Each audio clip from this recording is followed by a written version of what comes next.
Saudara, kini saatnya kita akan lihat bersama informasi apa saja yang tersaji di Harian Kompas edisi hari ini, Kamis 5 September 2024. Di halaman muka Harian Kompas ada sebuah foto besar dengan judul Merayakan Keberagaman.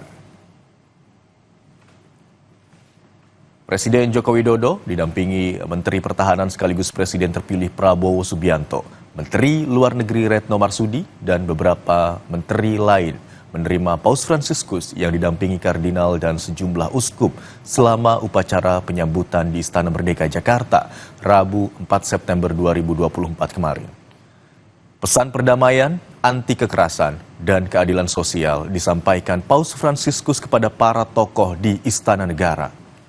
Paus Fransiskus mengutip Pancasila dan Undang-Undang Dasar 1945 dalam pidato di Istana Negara.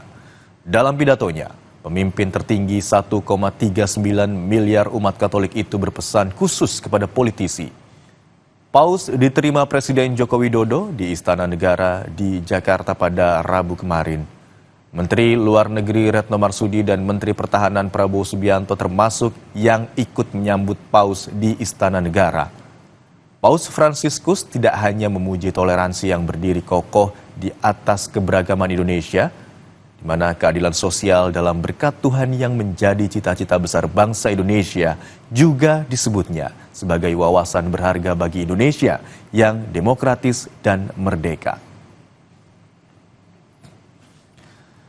Masih di halaman muka saudara, dari sebuah foto besar dan juga judul utama Harian Kompas hari ini, kita akan coba beralih ke bagian kanan bawah.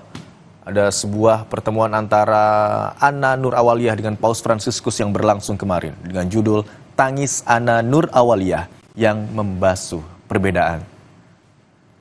Dengan berlinang air mata, Anna Nur Awaliyah menyampaikan kalimat pengantar saat pertemuan Paus Fransiskus dengan pelajar dan anak-anak muda lintas iman di Geraha Pemuda Kompleks Katedral Jakarta pada Rabu kemarin. Anna merupakan guru, dosen, dan fasilitator anak di Buton, Sulawesi Tenggara. Ia menyampaikan pentingnya edukasi sebagai upaya mengatasi kemiskinan. Anna juga anggota tim dalam sebuah gerakan pendidikan internasional yang diluncurkan pada 2013 oleh Paus Fransiskus. Gerakan kaum muda untuk merealisasikan perubahan sosial melalui pendidikan ini diinisiasi Paus Fransiskus jauh sebelum ia diangkat sebagai pemimpin tertinggi Gereja Katolik. Anna tak kuasa menahan tangis saat menyampaikan keindahan praktik toleransi antar umat beragama di Indonesia.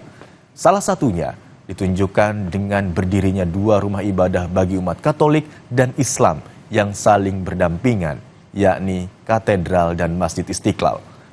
Menurut Anna, dua rumah ibadah yang saling berdampingan ini merupakan sebuah simbol toleransi, di mana sebuah perbedaan seharusnya dihadapi dan dijembatani.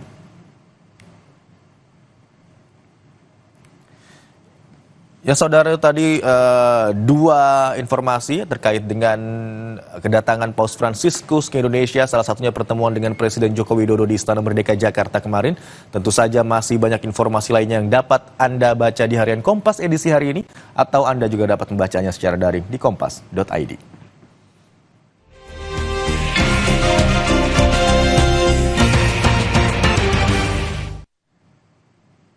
Dan usai jeda, kami akan hadirkan informasi terkait Masjid Istiqlal siap menerima kedatangan pemimpin tertinggi Gereja Katolik sedunia, Paus Fransiskus, pada Kamis pagi. Paus Fransiskus juga akan mengunjungi terowongan silaturahmi Istiqlal Katedral.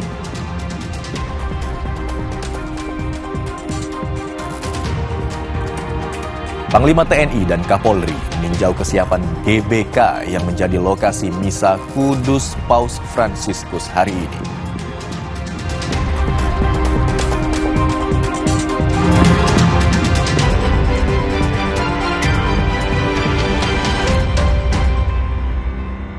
Jika kebersamaan dapat membangun harmoni, maka persatuan mampu mewujudkan kesejahteraan. Rayakan persatuan di ulang tahun ke-13 Kompas TV dalam Indonesia Bersatu. 6 hari lagi di Kompas TV, independen, terpercaya.